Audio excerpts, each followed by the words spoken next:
ভবিষ্যতের যাতায়াত এখন শুধু কল্পনা নয়, বাস্তবতাও বটে। আফ্রিকার আকাশে উড়ল চীনের তৈরি পাইলটবিহীন বৈদ্যুতিক ফ্লাইং ট্যাক্সি। রুয়ান্ডার রাজধানী কিগালিতে অনুষ্ঠিত এভিয়েশন আফ্রিকা সামিটে প্রথমবার প্রদর্শিত হল এই উড়ন্ত ট্যাক্সি। অংশ নিয়েছিল ৩৪টি দেশ। সাউথ চায়না মর্নিং পোস্ট জানিয়েছে, পাইলট ছাড়াই উড্ডয়ন ও অবতরণ করতে সক্ষম এই ট্যাক্সি।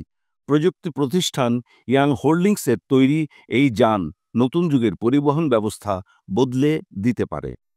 রুয়ান্ডা চাইছে শহরের যানজট ও বায়ু দূষণ কমাতে আকাশপথকে ব্যবহার করতে। তাই এই ফ্লাইং ট্যাক্সি সেখানে পর্যটন ও শহর পরিকল্পনায় বড় ভূমিকা রাখবে বলে আশা করা হচ্ছে। শুধু রুয়ান্ডাই নয়, বিশ্ববাজারেও নজর চীনের।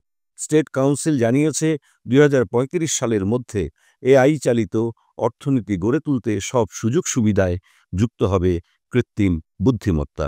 আর ফ্লাইং ট্যাক্সি সেই যাত্রার বড় পদক্ষেপ।